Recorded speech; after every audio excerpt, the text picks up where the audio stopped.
Okay, so by now you guys had a chance to answer some of the questions here. So let's check in.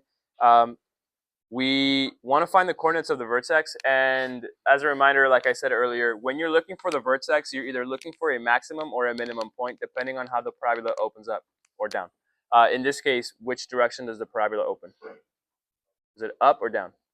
It's up. So that means we're looking for the lowest point. So we can find the lowest point is down here. What are the coordinates for the lowest point, for this minimum point then? Leo, what are the coordinates for that point in red? 2 and -8. So we can go ahead and label that 2 and -8. Next, we can look for the x-intercepts. And essentially what we're looking for in a graph when it comes to x-intercepts is we're looking for when the graph crosses the x-axis. So there should be 2 times when the graph crosses the x-axis. We have 1 time here at which value, at which coordinates? The one on the left. Jaden, what's this one right here? What are the points for that? Okay, great. The thing is the x value comes first. So -2, 0, 6, 0. Okay, not the other way around.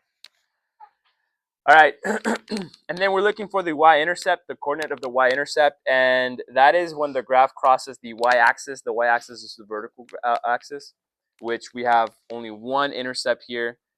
At which point? Kaylani, which point would that be? 0 and -6. Okay. So we have these 4 points, and we're going to utilize these 4 points to find the equation that represents this function. And so the way we're going to do that is the following.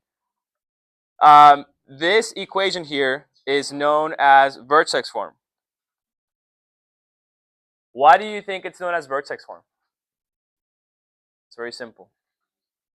Because you use the vertex. Very good. You're using the vertex here for h and here for k. So we're going to take our coordinates of the vertex and we're going to plug it in. So we're going to have y equals a, x minus what?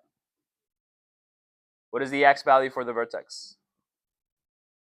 Rafa, what is the x value for the vertex? The x value for the vertex? 2. So x minus 2 squared. And then what is the k value for the vertex?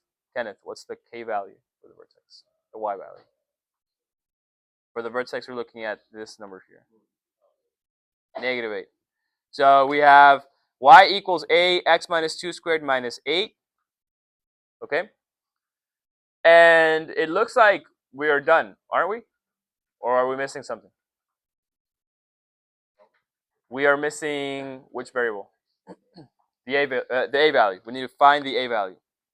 And so the way we're going to find the a value is we're going to take a third point. It could be the y-intercept. It could be an x-intercept. And we're going to plug that point in place of x and y. And that is going to allow us to solve for a. So which point would you guys like to use of the 3 points here? For the x-coordinates or the y-intercept? What do I hear from Josiah? Which point would you like to use? 6 and 0. Let's use that point then. So we're going to replace x with a 6 and y with a 0. We're going to have the following. 0 equals a. 6 minus 2 squared minus 8. We have 0 equals a. By the way, when you're solving for a, you should be using a bit of like PEMDAS and then some SADMAP. You want to clean things up first, and then you can start solving for x, or for a in this case. 6 minus 2 is 4. 4 squared minus 8. We have 0 equals 4 times 4 is 16, so 16a minus 8.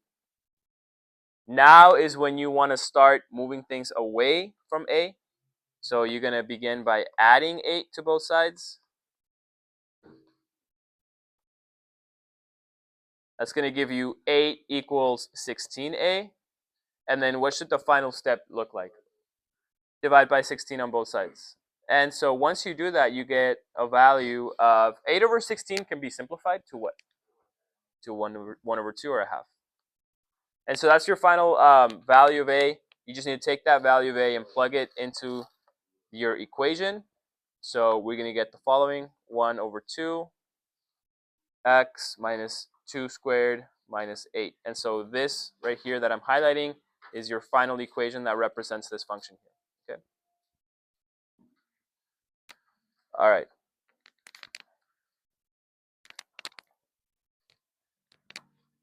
So that hopefully is review. We did that last semester in Unit 2.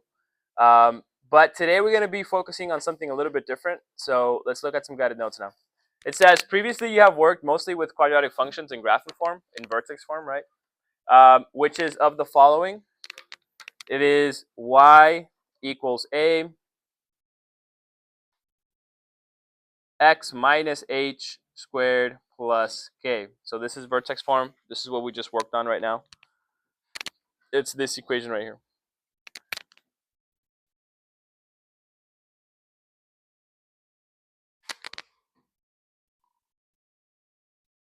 In this chapter, however, you will be working mostly with equations in factored form.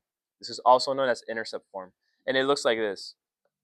Y equals a, x minus m, x minus n. Now, what do we think that the letters m and n represent? If this is intercept form, what intercepts do you think we are looking at with this function in green? Do you think these are x-intercepts or y-intercepts? Well, because these values are next to an x, that makes these what kind of intercepts? These are x-intercepts. And let me show you an example. Let's say I solved, so don't copy this down, just follow along as I write this down. Let's say I had this equation, something like this, 2x minus 3 and x minus 4. And then, I set this equal to 0 and I solve for x. One second. Okay. One second.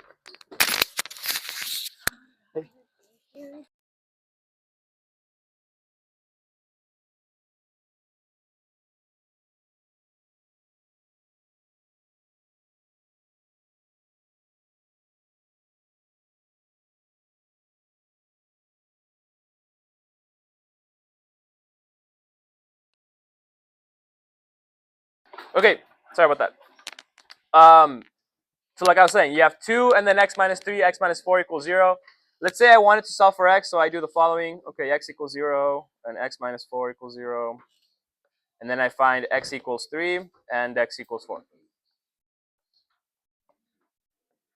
So notice how I get these values of x. And now these values of x, these are coordinates, okay? These are your x-intercepts. That is why intercept form is showing you the x-intercepts, or you can use the x-intercepts to make intercept form, okay? When you get a statement that says x equals 3 or x equals 4 or x equals whatever number, this is a solution. And solutions on a quadratic graph, or any graph for that matter, a solution is going to be an intercept. So then we have the last one, standard form, which is the one that we typically give you guys when we want you to factor. We'll say something like this. Okay, y equals ax squared plus bx plus c.